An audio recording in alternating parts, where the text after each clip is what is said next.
Well, welcome everybody. Let me get a little drink of water here. Okay, so for those of you that may not know who I am, my name is John Zino.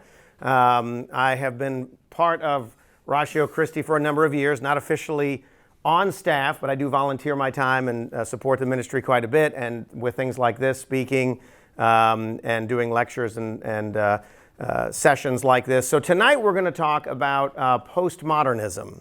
So as you know, we've been, let me see how the clicker's doing here. Let's give this a try. Yeah, there we go. So we have been working our way through a number of different worldviews over the course of this semester. These are the last three that we've hit. If you'll recall, we started over here with theism, Christian theism, right? And then we had deism. What was deism? We studied deism. What's deism? Yes? The belief in God. The belief in God, but what in particular? What's unique about deism?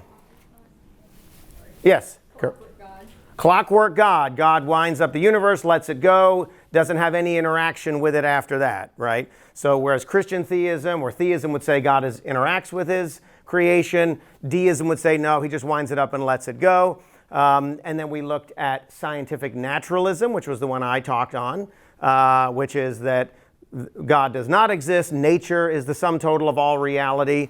And now we're working our way into the late 1800s and now coming into the 1900s. In fact, the most recent century here, this past 20th century, we made our way to nihilism. What is nihilo? What did we learn about nihilism with that worldview? Yes? We learned nothing. You learned nothing, exactly. That's right, you learned nothing. It's the logical outworkings of scientific naturalism, which would say that there's no meaning to life, no purpose to life, there is nothing. Nihilo is the Greek word for nothing. But then we went to existentialism. What was unique about existentialism? What does anybody remember about existentialism? What was it an attempt to try to do? Give us purpose. Yep, right, give us purpose, yep. Correct. We make our own meaning because we all realize that life has no meaning and no purpose, but we actually can't live our lives that way. So because we have feelings, we have emotions, we have a very strong sense of self, there must be something that we can do. So it was a desire to transcend nihilism and the will, the emotion, the feelings define human existence, right?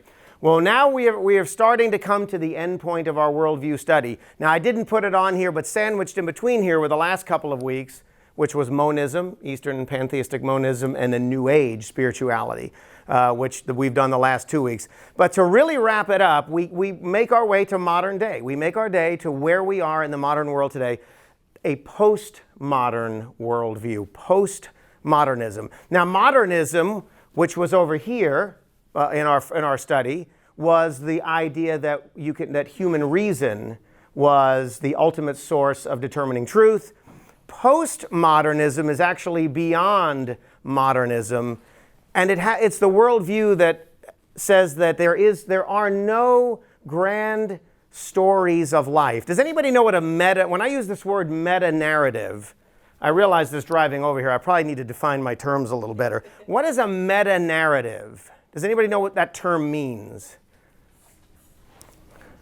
Yes? Does it have to do with stuff like fourth wall breaking? Not exactly. What is meta? Does anybody know it? Let's just start here. What is meta? When you see the prefix meta, what does that mean? Like metadata and metaphysics. What's meta? Like Beyond or above, right? So Aristotle had physics and he had metaphysics. It's beyond. So a meta-narrative, we all have narratives in life, right? We have our stories, we have our life experiences, but is there some story beyond the stories? Is there a meta-narrative story that applies to everybody? Right? That's a meta-narrative, a grand meta-narrative. It's kind of like a worldview in a way, but it is an idea that there is some ultimate narrative that describes all of reality. And that's what we would look at when we looked at theism or deism or existentialism. Postmodernism finally arrives at the conclusion that there are no meta-narratives at all. They simply don't exist. And we create truth by the way in which we perceive reality and the language we use. So this is probably the most predominant worldview you're going to find on campus today and probably in society as a whole.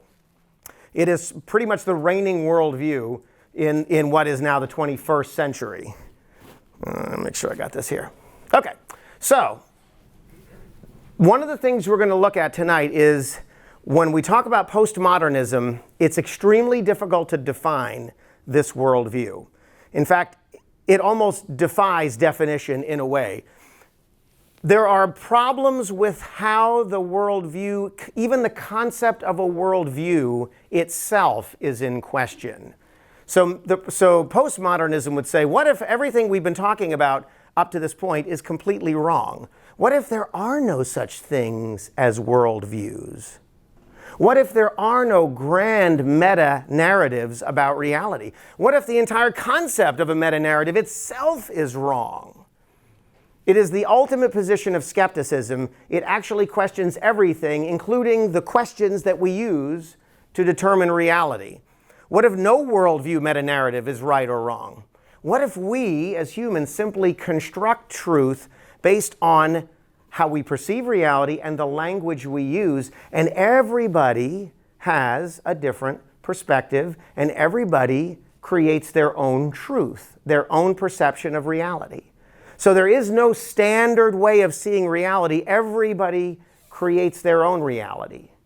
Now this might seem a little strange, but I'm going to show you some examples here, and I think you're going to find that this is probably a lot more predominant than you realize in culture today. So these are the 8 worldview questions we've been looking at. I'm not going to leave them up here long because we looked at them numerous times. So these are the 8. But have you ever stopped and wondered, why do we have to consider these 8 questions? Who decided that? I don't remember agreeing to that. Why are these questions themselves even valid? Maybe these aren't the right questions to ask. How do we know that these are actually the right questions to ask in the first place? And that is exactly what postmodernism is. It is questioning the questions themselves. It's questioning our ability to even think about questions of worldview significance. The content and order of those 8 questions I showed you does assume a theistic, pre-modern theistic worldview. Well, what if I don't agree with that? What if I think that's wrong? I'm not even sure I agree with the questions that are being asked. Are there other questions that we should ask? Maybe these aren't the right questions. Before we can even ask these questions, before we can even have a discussion about worldview questions, we really need to stop and ask ourselves questions about the worldview questions themselves. Because we're all just kind of assuming we agree with these 8 worldview questions, but maybe we shouldn't. Maybe we need to actually take one big step back and say, wait a second, maybe these aren't the right questions in the first place. This is where postmodernism comes in. Okay.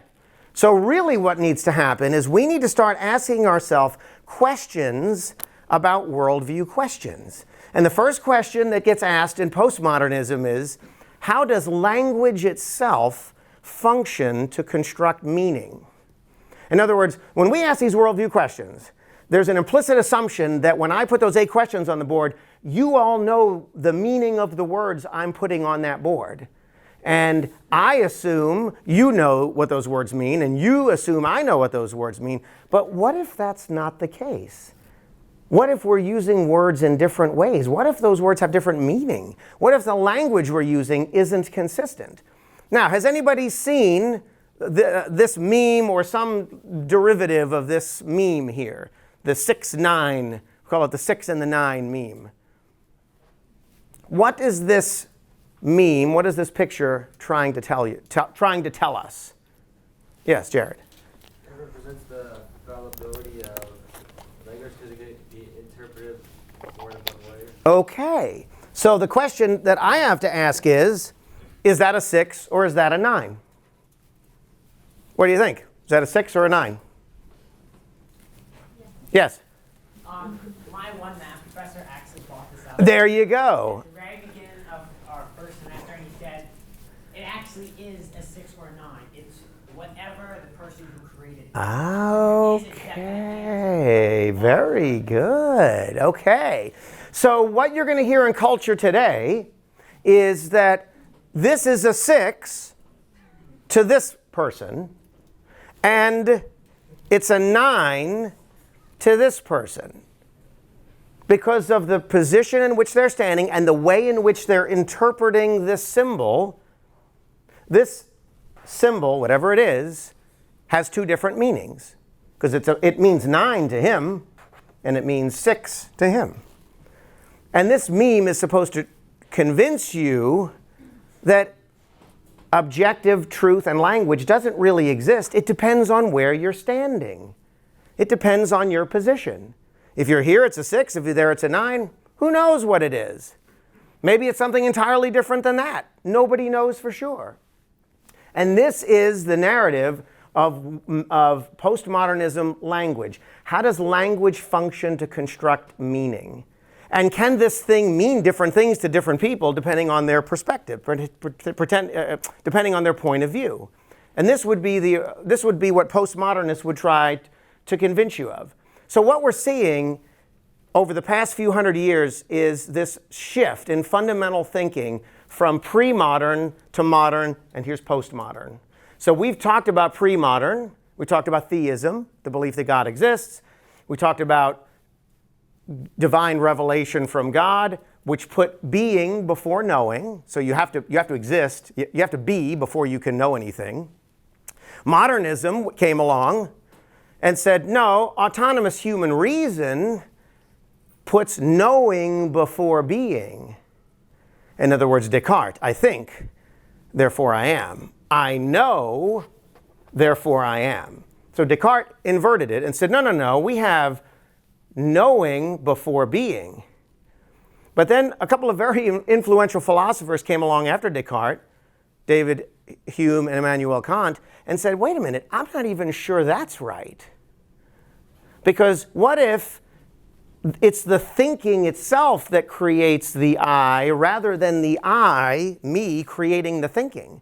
Maybe I only exist because I think I exist.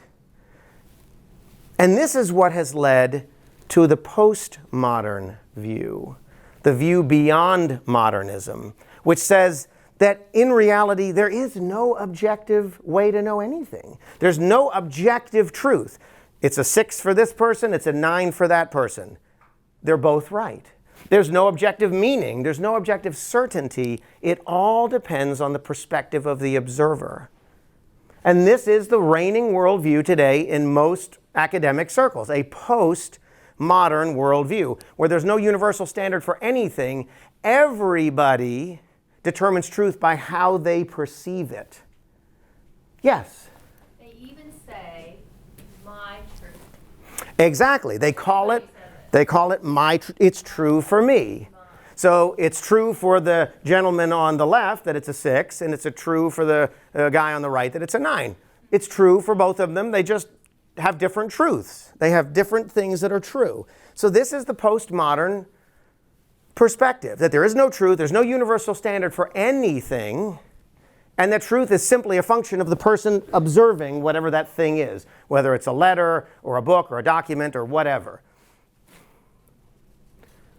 So when you start looking at worldview questions with postmodernism, the questions themselves start to change, because all bets are now off. Everything is up for grabs. So a postmodernist would say there is no truth of correspondence. Lexi talked about this at the beginning of the semester. The correspondence view of truth versus the pragmatic view of truth. What's the correspondence view of truth? Yes? That which corresponds to reality. 100% correct. That which corresponds to objective reality. That is the correspondence view of truth. What is the pragmatic view of truth?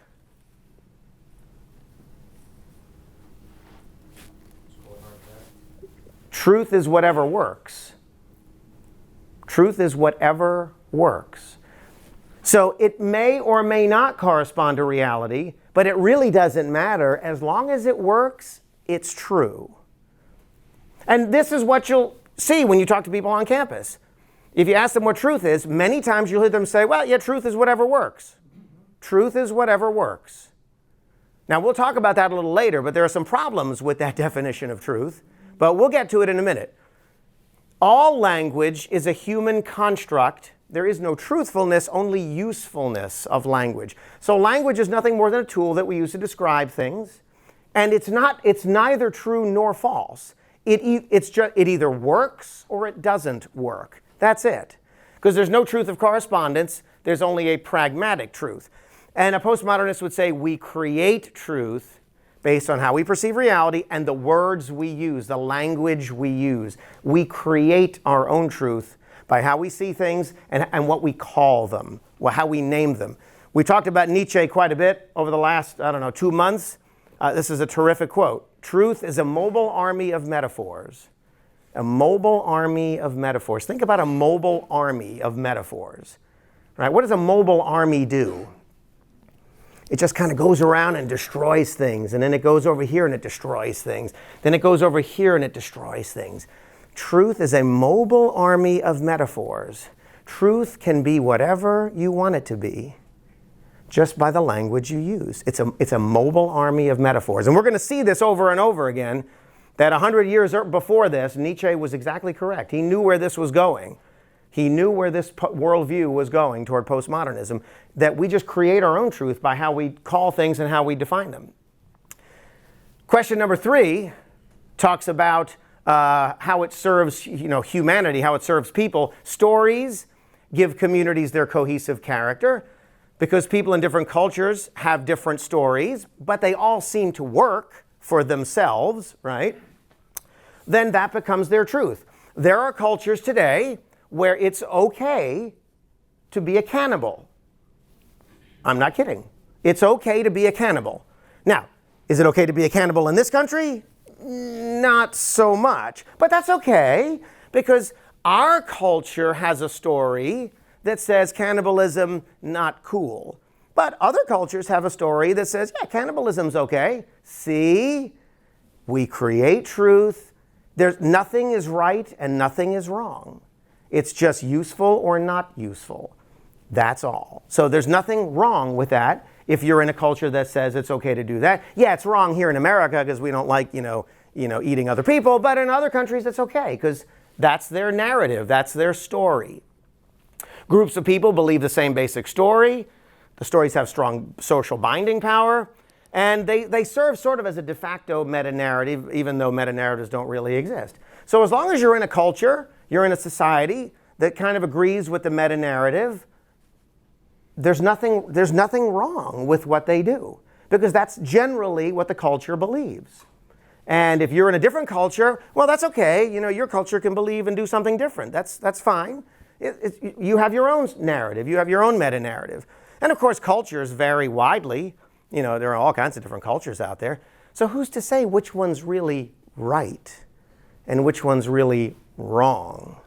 In fact, none of them are right and none of them are wrong. They just work. It just works for them. And that's good. That's how postmodernism works. As long as it works for your culture, you're in good shape. You're good to go.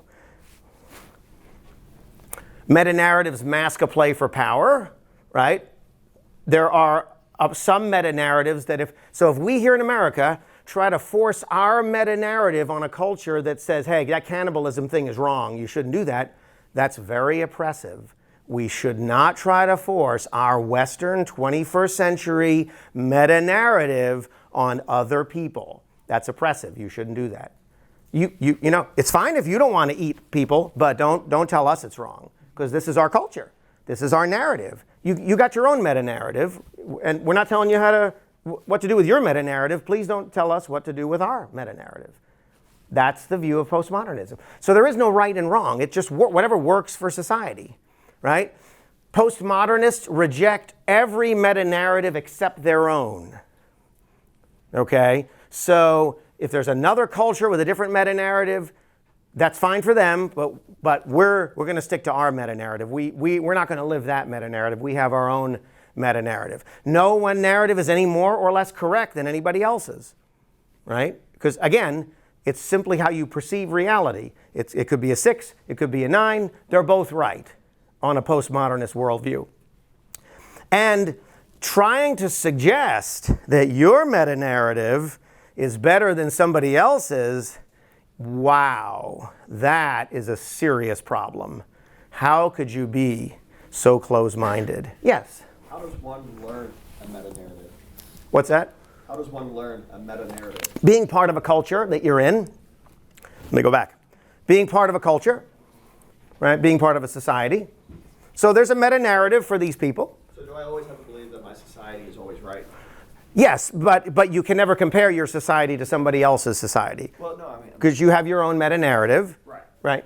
And in this worldview, let's say, it's okay to be a cannibal. And so that's okay. We're okay with that because that's our meta-narrative. But if I'm in that society Yep. that says it's okay to eat our own, Yep. but then one day I'm like, you know what, I think that's bad. Would I be in the wrong? Yeah, you wouldn't be in the wrong. You would just be in the wrong. You need to move to this culture. You need to go here, right? You're just in the wrong place. And in fact, what people would say is that you're not part of our culture. In other words, you're not part of this culture anymore. You're not part of that meta-narrative. But in most cases, you wouldn't even come up with that thought. Right? The only reason you're coming up with that thought is because you really fit into this culture. That's the only reason you think it's wrong, is because this is your meta-narrative and you're making believe you're over here, but you're not. You're really over here. That's why you think it's wrong. So would someone who believes that morality is like individually defined rather than society, would they be part of a different worldview? They could be.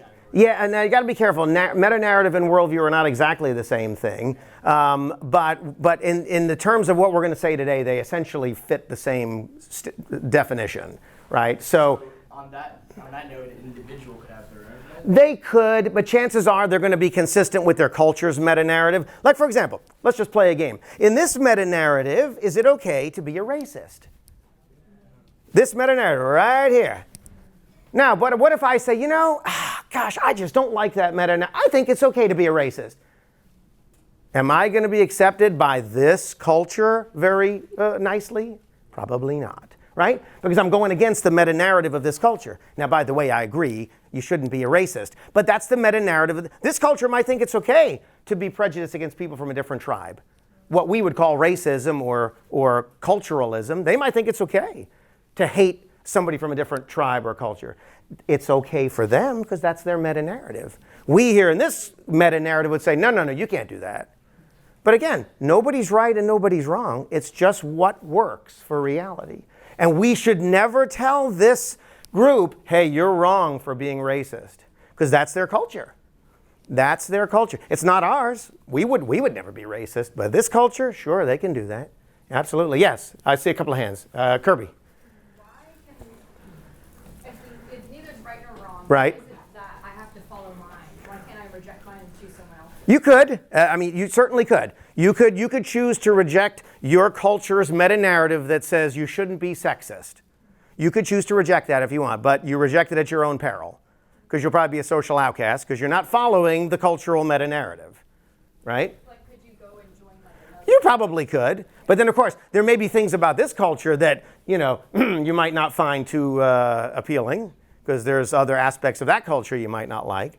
But yeah, you could. Yes, Grace. But if neither one is right or wrong, Yep. aren't they contradicting themselves? We'll get to that. Yes, we will get to that. You're about 7 slides early, so hold that thought. Yes, Robert. What if, like the culture on the right's meta-narrative does something that imposes upon culture to take? Can't do it. Where did I put it? Right here. I had it.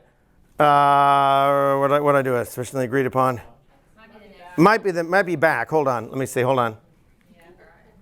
Nope, wrong one. Yeah.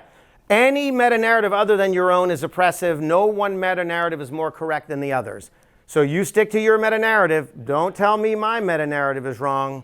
That's oppressive. That's very oppressive. So any one meta-narrative, if you're trying to put your meta-narrative on me, no go.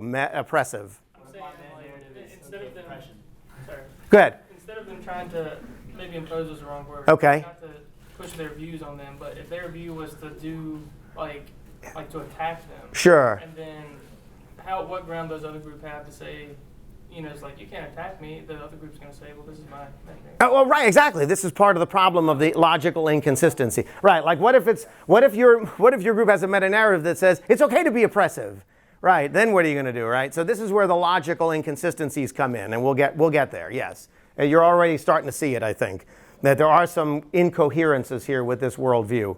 Okay, but does that kind of make sense? Oops, I went too far. I just want to make sure this makes sense, right? So you got to think of this in cultural terms, right? Because it's a meta-narrative. And yes, so you shouldn't impose your meta-narrative on anybody else, and they shouldn't impose theirs on you. Okay, all right, keep going. All right, so who are we as humans? Well, actually, you'll be glad to know that you don't exist. There is no I. I does not exist. In fact, we simply make ourselves by the language we use. Ooh, think about that for a second. I'll let that just sink in for a few minutes. But there is no John Zino. It is whatever I call myself to be. It's whatever language I use. There is no I. We just make ourselves what we want to be by the language we use. The I is a floating, illusory construct, dependent on the language we use. You see this with some of the early work from Freud and Jung, trying to come up with terms that describe this very difficult to describe concepts. There's no way to know whether any of these things actually exist. So rather than that, we'll just call it something, and that's what it is. Right. I mean, can you measure any of these things? Superego, ego, id? They're just names. But that's okay, because language functions to create our truth, and we just call it what we want, and that's truth. That's postmodernism. It is whatever you call it, whatever name you choose to give it. So there really isn't me, a person. There's just me, the language I use to define myself as a person. That's all there really is. So language determines truth. Okay, what about ethics? Well, you'd be glad to know that, like language, ethics is entirely constructed. It's a linguistic construct. There is no objective ethics. There's no objective right and wrong. Good is whatever provides for the most human flourishing. So this is the pragmatic or utilitarian view, right? Whatever works best generally for most of society. Good is whatever those who are in power say it is, which we would expect is what's good for the society as a whole. Yes, Jared. Wait, so if society is corrupt, would they say that drinking the toilet they said is good? Well, and that's part of the problem, is that sometimes when you get to trying to understand what good is can be difficult, because good is a floating construct. Good is whatever works, whatever society thinks. So can you think of examples in history where society said something was good and everybody started doing that thing? Yes? Jim Crow. Jim Crow, exactly. I mean, there are numerous examples. Wait, so would a postmodernist say that what the North did or what Abraham Lincoln did for slavery was totally wrong? Correct. Oppressive? Yep, trying to totally wrong. You people in the North, you have your meta-narrative. Do not try and impose that on us down here in the South. There are people who would say that it was wrong for the Allied forces to land at the beaches in Normandy and invade France and push the Nazis back and defeat them, because we're imposing our Western democratic meta-narrative on other people, and we should not do that. There are people who would say that that was morally wrong to do. Yes, Jennifer. But then the Nazis were imposing their Well, narrative on the Jews. Exactly. So it just keeps going. Correct. And that's where the incoherence comes in. Correct. Yes. How would an organization like the UN deal with this? Because I mean, they're Yeah. is the So ever pop up there? it can be difficult. So there has to be, and we'll get to this near the end. It would seem to be that there would need to be some overarching standard above all standards that we could all agree to, right? Otherwise, you're right. You couldn't condemn any behavior as wrong, because in that culture, it's okay to do X or whatever, right? Yes? How do postmodernists deal with fractures within a meta-narrative, such as North and South? Yeah. Fractures. Yeah, so what they would say, they would just say that the North is one and the South is another. Even though we're all Americans at the time, they would say that those are two separate meta-narratives. right? So yeah, but you're right. It can be difficult to when you see a fracturing between them. Yes. What does a postmodern, or where does a postmodernist get the idea that it's intolerant and immoral to force your meta-narrative on somebody else? Because, like, what if there's one society who has a narrative like Nazi Germany, where Sure. the Third Reich believe, you should go impose your Yeah, right. Just what Jennifer said. Yeah, exactly. Where does that come from? Correct. This is the postmodern view that after having gone through that whole timetable and gotten to the end, the conclusion was, you know what? We just can't know anything. All bets are off. All rules are off. There is no objective truth. There's no objective knowledge. There's no objective good and evil. Everybody just gets to decide for themselves. So it's it's just a complete default to, no structure whatsoever. In fact, the story itself is now in question. And we'll get to that in a minute, because there are people today who would say we can't even trust history because, right, it was all biased, right? Because their meta-narrative was completely biased compared to today. Yes? So does the postmodernists reject the melting pot theory of America? I would think they would, I don't know that they would reject the melting pot theory as much as they would just say, if you're going to come to this country, here in the United States, you can bring elements of your culture, but you gotta comport with our meta-narrative here in this country, right? So in other words, the Constitution, right? The Bill of Rights, the laws of this country. If you're going to live here, you got to follow the laws of this country, right? Even though you might bring your own cultural experiences, you still got to, it's not okay to eat your neighbor, right? It's not okay to engage in cannibalism, right? So you've got to, otherwise you shouldn't be in that culture, right? You should change your culture, yes. So the second bullet point, good is whatever provides the most human flourishing. Yep. Wouldn't under a Christian world, wouldn't that be true still? So what's the difference here? Between that and a Christian worldview? Right, because Right. wouldn't a Christian worldview agree with that as well? Is it because they're not taking in the paradigm eternity?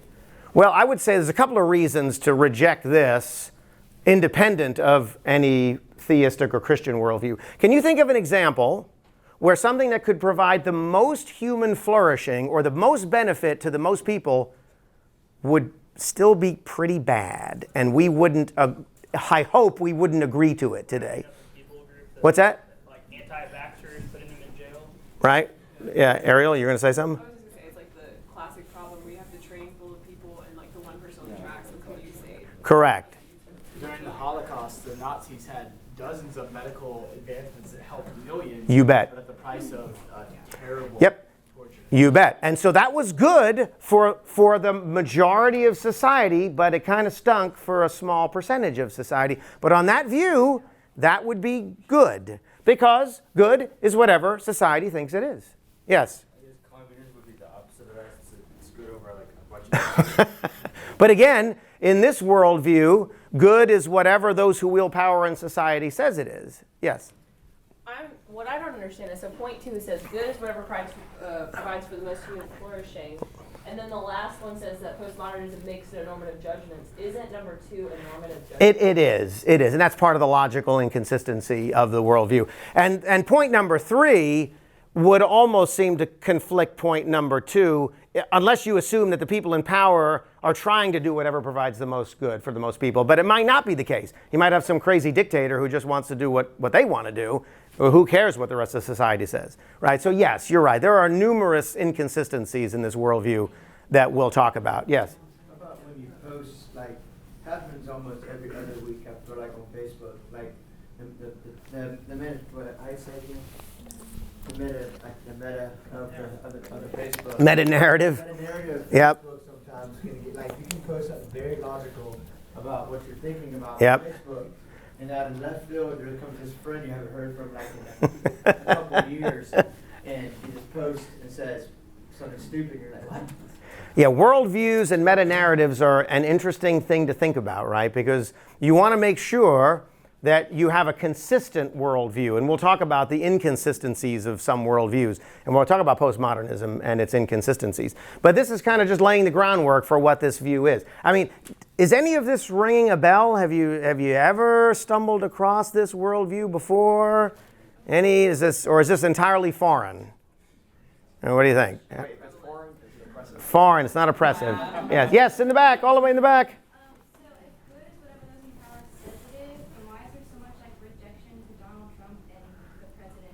Yeah, I would say that we do not necessarily follow, as a society, we follow a constitutional democracy, but socially, culturally, there's a lot of resistance. Socially, culturally, because yes, who is he to tell me how I should live my life? He's a rich old white man, multi-billionaire. Why is he telling me how I should live? He doesn't have any say. I mean, yeah, he's the president, but his meta-narrative is totally different than mine. So yeah, there's a lot of resistance to that socially, culturally. No question about it. What's that? How do you decide who gets to be? Well, there you go. And we have a way of doing that in this country, right? We have an election every 4 years, right? But in some cultures, it's decided in other ways that are not as democratic, right? So yeah, there's a lot of contradictions here, a lot of inconsistencies. But this is sort of the prevailing worldview that you're going to encounter, today on college campuses. This is an interesting point. So one of the worldview questions is, what's the meaning of human history? Or is there a meaning to human history? Postmodernists would say, nope, no meaning. History is constantly in a state of flux. It just comes and goes. It ebbs and flows. There's no meaning. It's not cyclical, like the monist would think. It's not linear, like a theist would say. It just sort of oozes and ebbs and flows, and there's no boundaries. There's no path. There's no purpose. It's a constant shifting of ebbs and flows. Interesting to note, and I didn't really think about this until I started putting this together, but when you look at the pre-modern world, so basically the Middle Ages, the Renaissance, up until the time of the Enlightenment, the fields of theology and philosophy were the dominant views. They affected and influenced culture the most. Right, the Renaissance, right? We have people painting pictures of, God, creating man on the Sistine Chapel, and we have all this beautiful art. But then you get to the modern age with Descartes and Hume and Kant and Darwin and Kierkegaard, and math and science really begin in the modernist age, where you have naturalism, scientific naturalism. Well, the postmodern age in the middle of the 20th century was completely and ultimately driven by literature, by English literature, by language, which is fascinating when you think about it. Because language, if you can affect and corrupt language, you can affect everything. Because language is used for math. Language is used for science. Language is used for theology. Language is used for philosophy. Language is used for everything. So if you can go to a foundational element of culture, literature, and cast doubt on that, all bets are off. Everything is up for grabs. Everything is up for grabs. And this is where we get the idea of, and these are big words, sorry about this, deconstructionism and revisionist history. So a postmodernist would say, well, back in this day and age here, the words that they used, the ideas that they had, we really don't know for sure what they meant. I mean, yeah, they were using certain words, but those aren't really what the words mean today.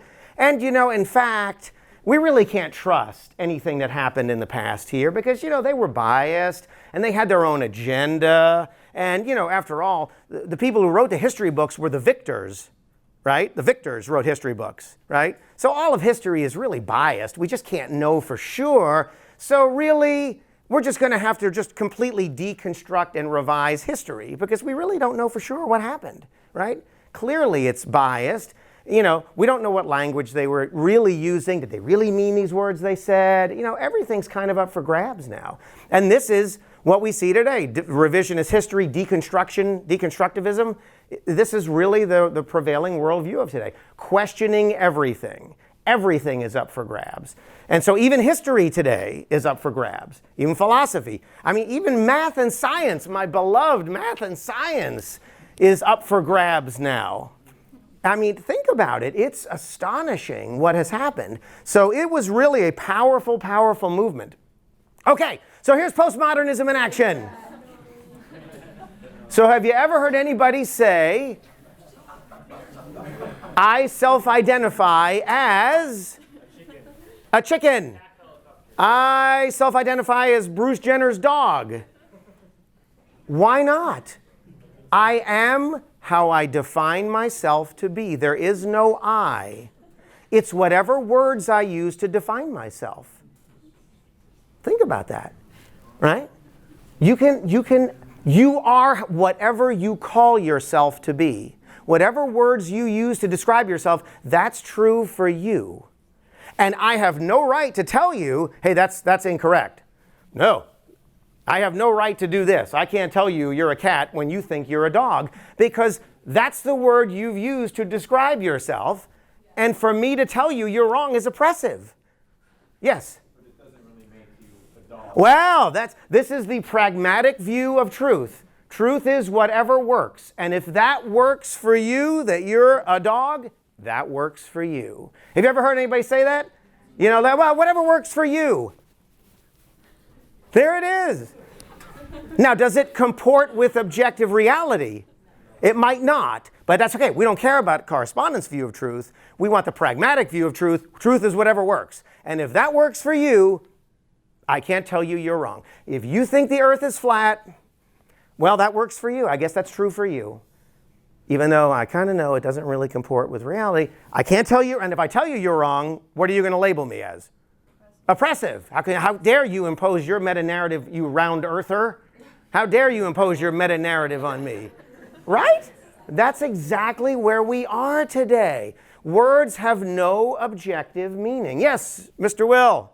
Does that mean that postmodernists have taken it is there is no meta-narrative, it's an individual? Correct. Everything is an individual meta-narrative. There's no grand meta-narrative. Everybody's truth applies to them and them alone. Everybody has their own truth. I'm sure you've heard that before. I can't believe you have never heard that. Everybody has their own truth. And don't ever try to tell somebody their truth is wrong. You should never tell anybody they're wrong, right? In this worldview, because that's oppressive, right? Because I'm choosing to use a certain word to define myself. That's who I am. I am how I call myself. And it's oppressive for you to tell me otherwise. Well, isn't there supposed to be some kind of element in a society that is cohesive? Like, for instance, you hear all the time, like, the squeaky wheel gets the grease. Right, right. You have so many cogs that are just squeaking all the time. Yeah. Essentially, the machine itself is not going to function. Yeah, I mean, we may get to that point at some point where that happens. But again, as long as it works for society, then you've probably heard people say, well, as long as they're not hurting anyone, that's okay. That's like speeding, though. Yeah. I can go 100 miles on 60. Right, as long as you're not hurting anyone, right? Yes, Jared. What if you tell someone, like, the truth is, you're not oppressive, but then the person you said it to is like, nah, man, I'm oppressive. Yeah, exactly. That's where the logical contradiction comes in. And we'll talk about that in a minute. So words have no objective meaning. They can mean whatever we want them to. It's a mobile army of metaphors. That's it. It goes wherever it wants. It does whatever it wants.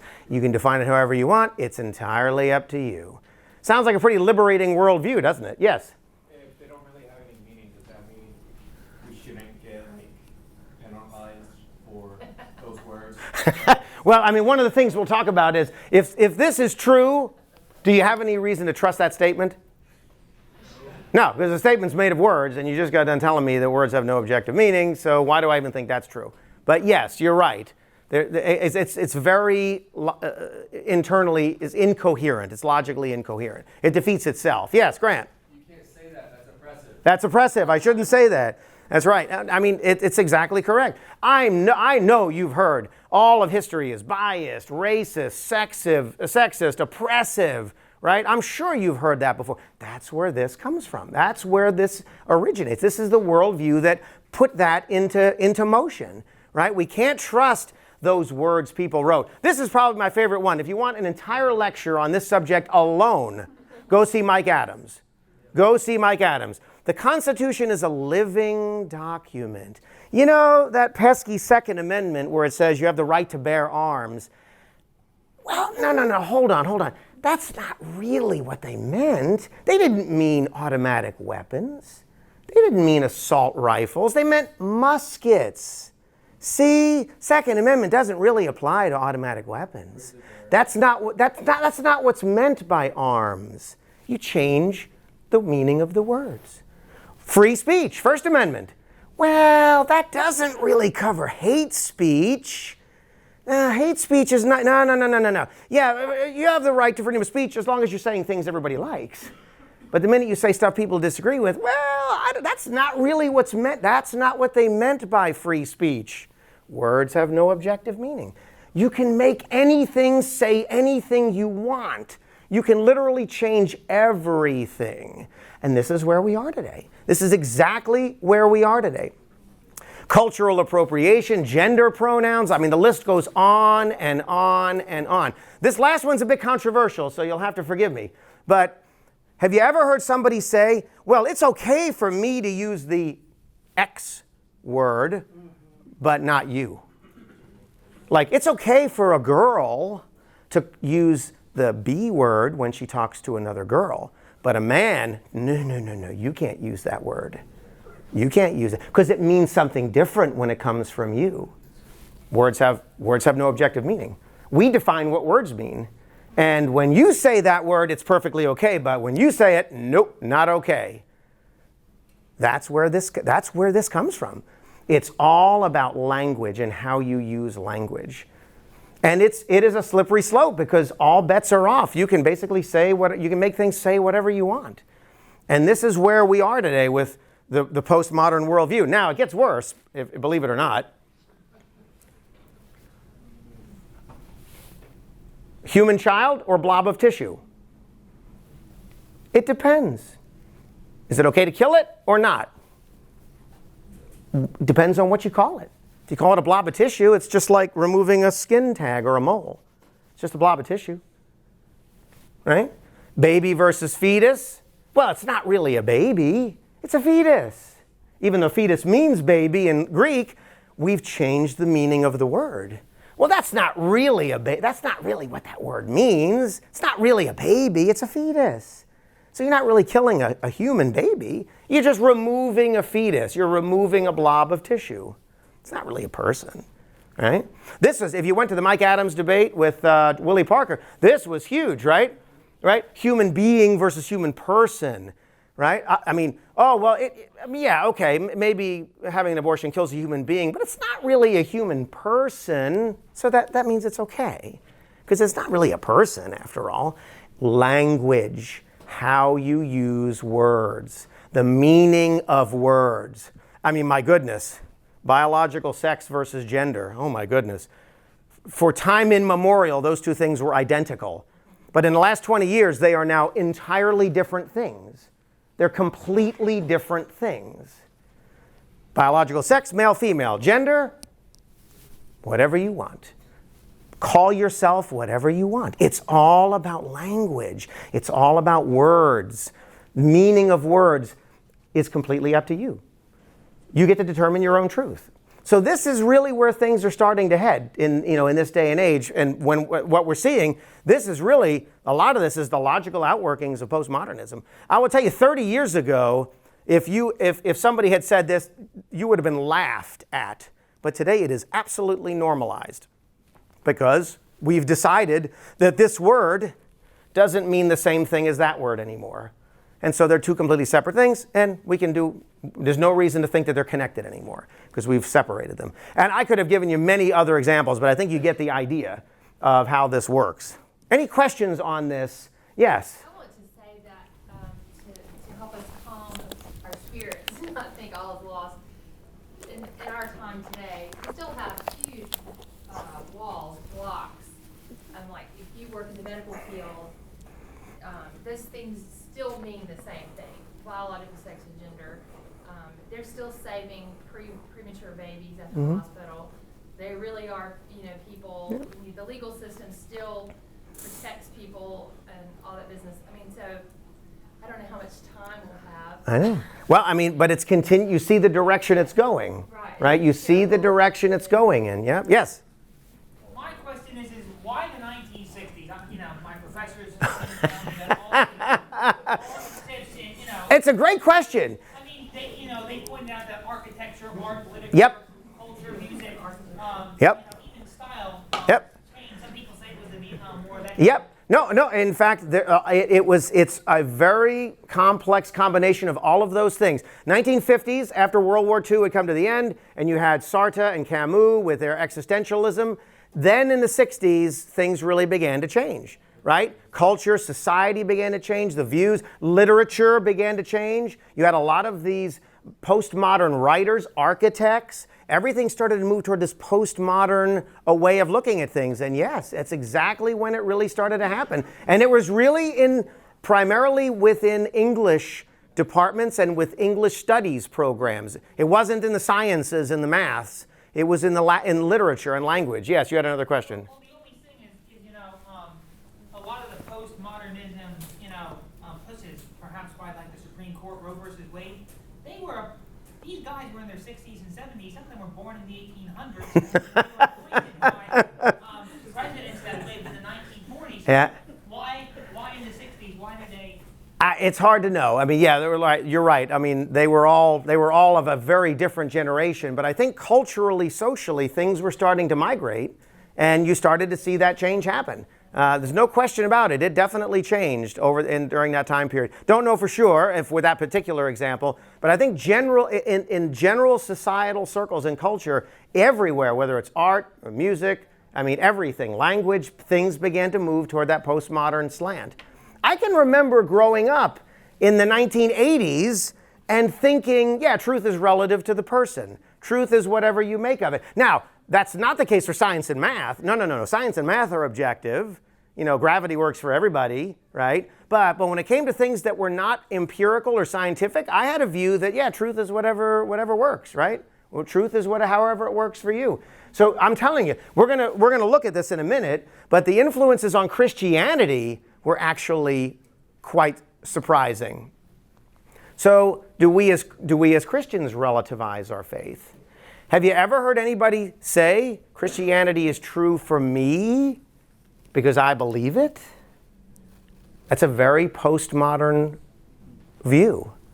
In other words, it might not be true for you, but it's true for me because I believe it. It's my personal meta-narrative of life. And after all, everybody creates their own truth. And so, yep, Christianity, true for me because I believe it, because it's true for me. But that's okay if you don't believe it. Okay, whatever. It's false for you, but it's true for me. Oh, yeah, absolutely. Postmodernism has crept in big time. Have you ever heard anybody say, reading a book or reading the Bible, hey, what does this verse mean to you? Not what does it mean? What does it mean to you? Postmodernism. In other words, what it's saying is you determine what's true by how you read the text. And it could mean something, it could mean this for this person, and something totally different for that person, and something totally different for that person, and that's cool. Just like our 6 and our 9 example. Depends on how you look at it. Depends on how you orient yourself, right? Postmodernism has had significant impact on our worldview today. 2007, Appalachian State. This is how Ratio Christi got started. 2 students at Appalachian State in an English department. Professor gives an assignment. Here, read this book or this story. And, oh, by the way, you decide what it means. You decide what is true and what's false by how you interpret the text. You bring meaning to the text by how you read it. And if it's true for you, if this is true, it's true for you, but we could have completely different interpretations, but they're all true. Yeah, serious. Very, very serious. Now, somebody pointed out in the back there the answer to our 6-9 conundrum. So I don't know who it was. He raised his hand back there. Yes. What's the answer to that? Right. Now, just because, we're assuming that the people that are standing here didn't write that symbol. That's sort of the implicit assumption, right? But just because somebody came along and wrote this symbol in the ground, and sometime later these 2 people showed up and weren't sure what was meant, does that mean that this symbol has no objective meaning? Does it? I would argue that whoever wrote it knew exactly what they were intending. They knew exactly whether that was a 6 or a 9 or some other crazy symbol that we don't even know what it means. But whoever wrote it knows what it meant. Whoever wrote it knows what it meant. So our job as historians is to come along after the fact and say, hey, wait a minute. Did they mean for that to be a 6? Or did they mean for that to be a 9? Let's try to discover what is true about that symbol. There is an objective truth about that symbol. It means something objective. It doesn't change. The truth doesn't change just based on how we perceive it. It has objective meaning. Our job is to try to figure out what that meaning is. Yes? One question I asked Ken and I very briefly about that was, why are we assuming that that object must be a 6 or a 9? Correct. It could be something totally different. It could have been written by an alien who landed on came down on a spacecraft, wrote some bizarre symbol and took off, and none of us knows what it means. But even if that's true, does it have objective meaning? Yes, because the alien knows what it means. The alien knows what it means. Whoever, unless the blind forces of nature, wind and rain and snow, cause this to happen, which I'm going to assume isn't the case, some intelligent agent put that there. They know what they meant. It has objective meaning. Our job is to try to figure out what that meaning is, not to bring meaning to it by how we perceive it, but try to pull out the meaning that's already there. Yes, in the back. Continuing off what you said about it could have to be a 6 or 9. Yeah, At yeah. the same lecture, the professor said, what if you do the infinity symbol? People are at each end, they're both going to read it as an 8. But what if it's not an 8? Correct. It doesn't matter how many people. No! Correct. Still a core meaning. There still is an objective meaning somewhere in here, and our job is to discover what it is. If you went into my attic, if you could get into my attic with all the junk I have up there, and you found a love letter that I wrote my wife in 1984, who, well, at the time was my girlfriend, but now is my wife, is it likely you would understand absolutely everything that I wrote in that letter? You'd know every reference, you'd know everything I wrote, you knew the meaning of everything. Probably there would be some things that you'd be like, what in the world was he talking about there? But does that mean there's no objective meaning to that letter I wrote her? Oh, I can assure you there was objective meaning to that letter, because I wrote it, and I know exactly what I meant. If you want to know what it means, come ask me, because I wrote it. I can tell you exactly what it means. Just because you come along later and you're not sure what I was saying doesn't give you the right to say, oh, well, I'm just going to create truth and decide for myself what this means. No, that's not how it works. Yes? When you say objective meaning of an object, are you I'm trying to think in my head of kind of wrestling that versus the idea that can something not have a meaning beyond just what it is? So like I see a symbol on the ground. Yep. It doesn't have to have a significance for sociology or psychology. Okay. It could just serve its own self-serving purpose. I would say whoever put it there did so with some intent and some meaning. Even if it was just a doodle. They had some intended purpose for whatever that symbol was. Yeah, Tom. No, go ahead. Yeah, Tom. Oh, sorry. You may not know the objective meaning, or there may not be one, but the one thing you can't do is create. Use it with your own. You can't make it mean something that it doesn't Correct. mean. Correct. Yeah, Jared, yeah. Yeah, so would it not have meaning if it was just made by nature, like land right each to strike, or animals, use it as Right. We would say if it was created by blind forces of nature, then there probably isn't any objective meaning in it because no intelligent agent made it. But I would find it hard to believe that rain and wind could make a symbol like that. Although it could, but it's likely it came from an intelligent agent. Yes?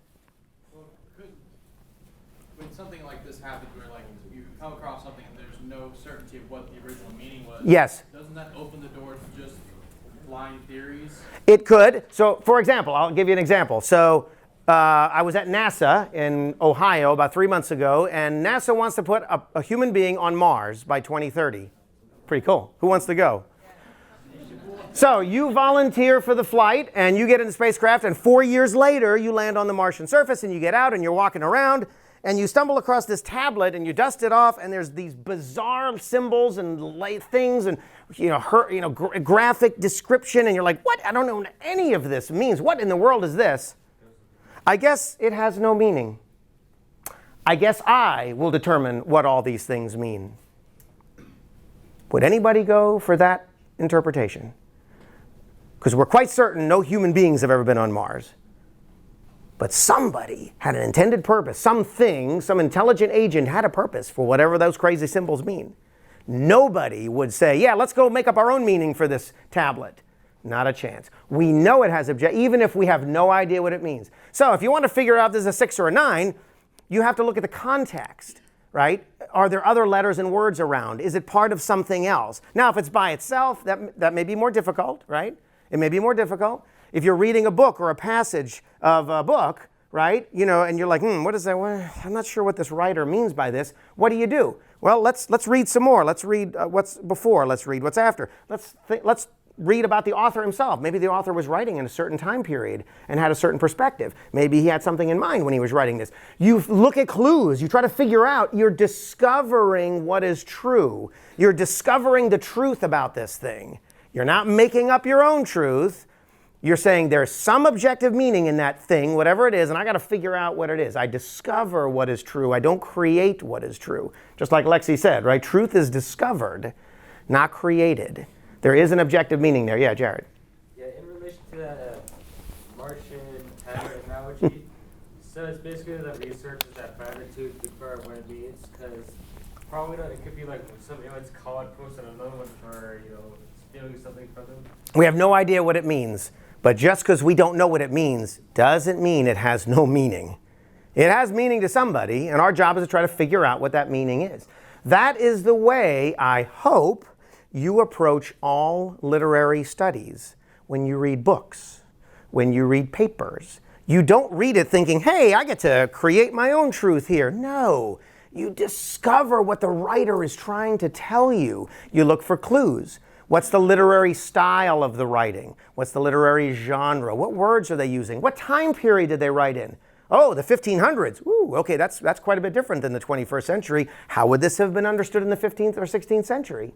What language was used? What adjectives were used? We don't get to make up what words mean. They meant something at that time. Yes? Even with all of that, even with all that deduction and getting all the facts around it, you still might not have answers. You may not. Is it dangerous to start theorizing that? It could be. You've got to be careful because you are trying to reason inductively. You're getting pieces of evidence, and then you're saying, okay, I think I see what they were doing. Here's my conclusion inductively, but anybody who's taken my class knows, is inductive reasoning 100% certain? No, it's not. There's always some uncertainty. You could be wrong because the conclusion is stated in terms of a likelihood or a probability. So yes, you could be wrong. You could. No question about it. And if you don't have a lot of evidence, or if the evidence is sparse, yeah, we might not ever figure out what that tablet means, at least not right now, till we get more evidence, till we get more data. You're right, it's possible.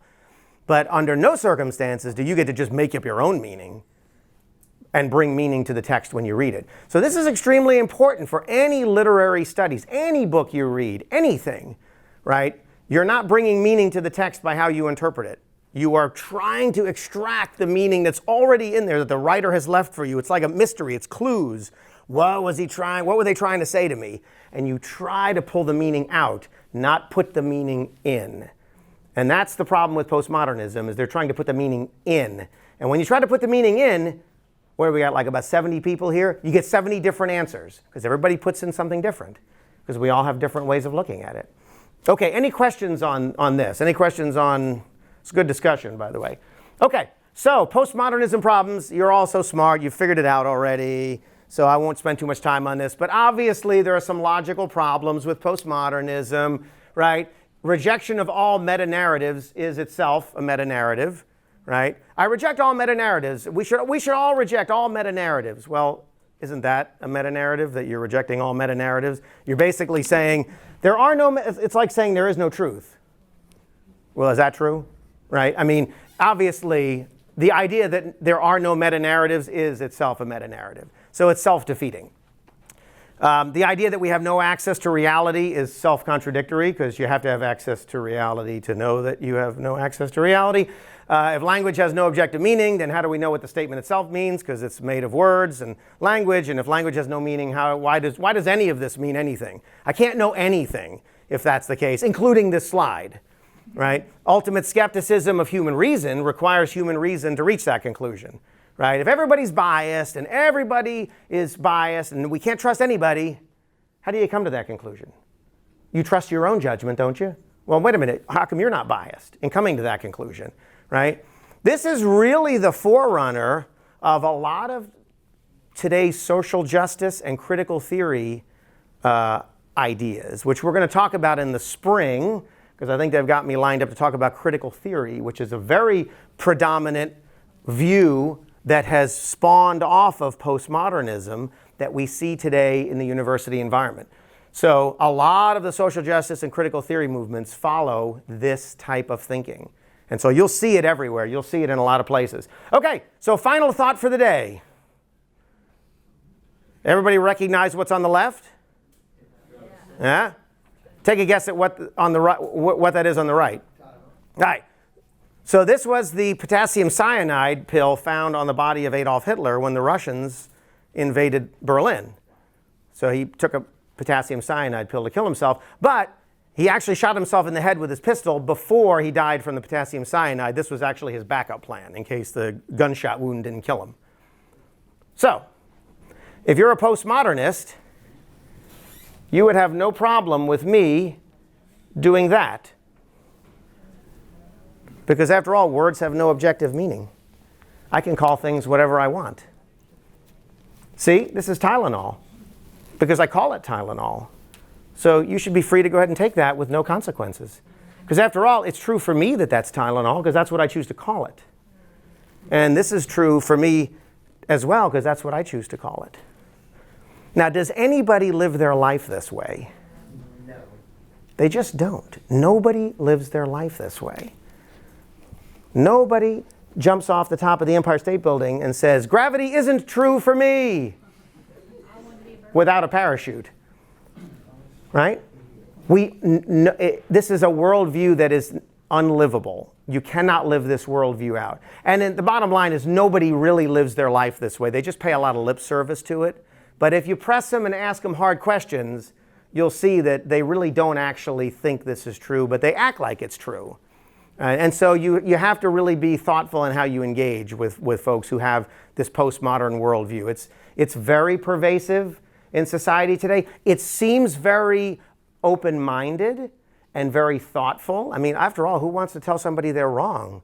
Well, you know, everybody's right. You know, we want to make friends. We don't want to upset anybody. You don't want to offend anybody. Everybody's right. Oh, you think the world is flat? Well, I guess he's not hurting anyone. Okay, the world's flat for you. You can think that if you want, right? Very political correct culture that we live in, but nobody lives their life that way. Linus, I saw your hand up. You sure? Okay, all right. Yes, Jared. Even though we can't say people are wrong, doesn't mean we can't bash them for being obnoxious about something. Well, we definitely don't want to bash them for being obnoxious, but I would argue that if my son came to me and said, hey, Dad, I'm a postmodernist, and I call this Tylenol and I'm going to take it, I would say no. Right? Because it doesn't comport with objective reality. It doesn't match objective reality. Oh, but Dad, this works for me. Yes, but it's not reality. It doesn't comport with objective reality. Right? Nobody lives their life that way. Yes? But, so, yeah, you can name it whatever you want. Language is... Sure. You can argue language is relative, but Right. the outcome will still be the same. If everyone on the planet decided to call cyanide, Tylenol, Sure. do that. Sure. You're still going to die. Correct. There is an objective truth about potassium cyanide, and that is, if you take it, it'll kill you, no matter what you call it. Correct. So there's an objective truth about that pill, no matter what you call it. Previously, are you arguing that there is objective truth in the name? Because I mean, I could see how someone would argue that Tylenol, rightly understood, is still subjectively defined, and we just generally understand it universally to mean that pill. Correct. And that's the play of language. Like 100 years ago, when the people who invented Tylenol decided to call it this instead, would that be true? Would this be Tylenol and this be potassium cyanide? If they called it those names when they first created them. No, but still, on the first creation, Yep. would that not be subjectively defined? It would be defined however the person who defined it chose to define it. And yes, we recognize that this is really Tylenol, no matter what we call it. No matter what we call it. And we recognize this is potassium cyanide, no matter what we call it. We don't determine the truth of this by how we label it or name it. Maybe that's the best way to say it. Grant, you had your hand up. So it goes back to the 6 analogy. So just because, somebody writes 6, I don't need to redefine it just because I think it's something else. And just because, so if somebody named that Tylenol, whatever that word means, and they had a meaning for it, they had a definition for it, and that definition or meaning either conforms to reality or doesn't. Correct. Just because they name it that. But then let's say they name it Tylenol, it does conform with objective reality. I then can come behind it and say, I'm going to call it whatever I want. Right. So yeah, let's say the word Tylenol didn't exist until this person called this medication that. Right. But what they're calling Tylenol either is or Isn't Tylenol. Correct. Well, this is right. And whatever they're calling this, it either is or isn't going to kill you. Right? No matter what you call it. Right? So that, I mean, it's a pretty exaggerated example, I realize. But this is the importance of understanding the use of language and words. Right? And I think you can see where this goes. If you can like make up your own meaning of words, you can wreak havoc. You can do anything you want. You can call anything you want. You can define all of reality the way you want. And that is a problem in this day and age. That's a serious problem. So this is why postmodernism is so important to understand. So when you're talking to a postmodernist, you need to be really clear on your terms. We talk about defining your terms. Be clear on your terms, because they might mean something entirely different than you do when you say, does God exist? Or does truth exist? Or whatever. You need to be very, because postmodernism is very vague. It's very amorphous. It's hard to pin down. It's not clear at all. Yes? Speaking of literature discussion. Hey, there's my literature man. Yeah, this discussion reminds me of Julia and Romeo and Juliet, like it says, a rose by any other name would smell just as sweet. There you go. Exactly. Our resident poet. But yes. Okay. All right. So any questions on all of this? I know this is a lot of stuff. I know there's lots of questions. But yes, Lexi. I have a question. What I'm trying to understand with postmodernism specifically is most people who are postmodern would rail against society's normative meta-narrative, if that makes sense, and yet we're saying that like society gets to pick the meta-narrative. So I'm struggling to understand that, because usually when I meet somebody who's postmodern, they don't like the way society looks, or like it's oppressing me. Yes. It's not the way it should be. Correct. Yeah, it is strange, and you will also meet postmodernists who will say that exact thing, or they'll say truth doesn't exist, but yet when it comes to scientific and mathematical truths, those do exist. People hold very inconsistent worldviews, and they don't realize the self-contradiction many times. And so that's why it's good to ask them questions, I think, to engage them in dialogue, because they've probably not thought through their worldview very much, and they don't realize the tension in their own worldview. You're right, because they don't like society the way it is, but yet they're not supposed to judge any other meta-narratives. But hey, wait, well, then what's wrong with the way society is? Right, exactly. Yes, Tom. We talk about living in a postmodern culture, but postmodernism itself is a very individualistic worldview. Yep. And so we can kind of characterize postmodernism, our culture is postmodern, but everything is individualistic. It's how I interpret it. And a lot of it, I mean, you can hear in the news a lot about, well, you may have said this or meant this, but I understood it as, or I interpreted it as, and so it's not really what you meant anyway. Right. It's how it was received. Sure, that's right. What's really Sure, important. right, So there's right. A Yep. very mean nature to it. Absolutely. We're not really concerned about the meta-narrative of the culture. It's just very individual. Sure. And we bring meaning by how it's not what you say, it's what I hear. Right? Because I'm determining truth, and you might have said banana pudding, but I heard chocolate chip cookies. So there you go. I mean, it's just, right? It's all on how you perceive it. Yes? Okay, so back to the different naming things. So if someone names like the violin, the mayonnaise, and so it's mayonnaise, and it should... SpongeBob. The SpongeBob reference. We couldn't get out without a SpongeBob reference. Okay, so all right, so I'm just curious, how many of you have actually heard anything or experienced anything like what we talked about tonight? Somewhere, sometime. Yeah, okay. I'd be surprised if you didn't. I would be very surprised if you didn't. And I will tell you, once you start paying attention to this, you're going to notice a lot more, right? You're going to start picking up stuff, and you'll be like, ooh, postmodernism, right? You're going to be like, oh, now I see where that's going.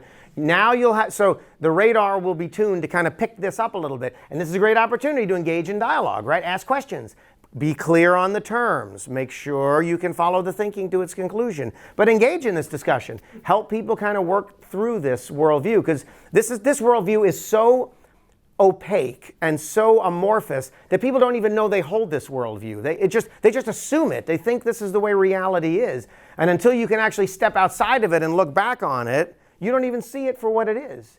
It's the two fish in an aquarium, right? And one fish says, isn't the water beautiful? And the other fish says, what's water? Right? You don't even see it. It's everywhere. It's all around you. So yeah, people don't see this worldview for what it is. It's very deceptive and very sneaky. And it's easy to get fooled yourself if you're not careful. Because we've been raised in this culture too. And it's easy to adopt this thinking and not even realize it yourself. So, okay. Any other questions? Any other comments? Yes, Bradley. I'm going to go practical Brad. All right, pragmatic Brad. Let's say for any of us who are newer to this ideology, we're going out on evangelism every day of the week. Yes. And work opportunities. And they encounter a postmodernist in language. They may not call themselves that, so they may not realize it. Yep. Yep. Feel free to repeat anything you've said thus far. But what are like the most common phrases you're going to catch on students who are postmodern? And what might be some? Oh, I think that is a Worldview Wednesday question. Where's our Worldview Wednesday ladies? I see Kinza. Well, I think the most predominant thing that they're going to say is all religions can be true. Sure. And so we really like going to that question because it gives us an opportunity to present that objective truth exists. So that's what you'll normally hear. That's kind of the indicator that they are probably postmodern. They're going to say that morality is dependent on society, and you can even go to moral objectives off of that. But those are probably the biggest two. Yeah, I mean, based on what I've seen. I'm thinking like, what are the words that come out of your mouth when someone says all religions are true? What's the first thing you say? Like, Well, what's the first thing you should say? What's the first response you should have when somebody says that? How did you come to that conclusion? Yeah, what do you mean by that, and how did you come to that conclusion? I'd love to hear. Maybe I've been wrong.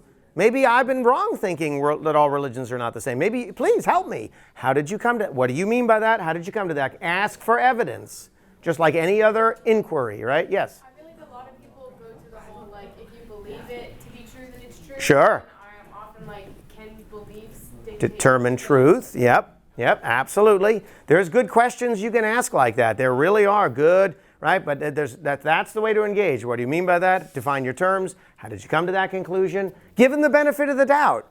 Maybe they know something we don't. Let's find out. Let's talk to them. Engage them. See what they know. My guess is you're going to get the deer in the headlights look, or something close to the deer in the, because they really haven't thought about it very much. They've just assumed it, right? And so this is a good time to use your tactics to engage in good discussion, right?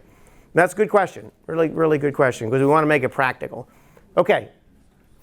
Comments, questions, anybody? Nobody. All right. Thank you.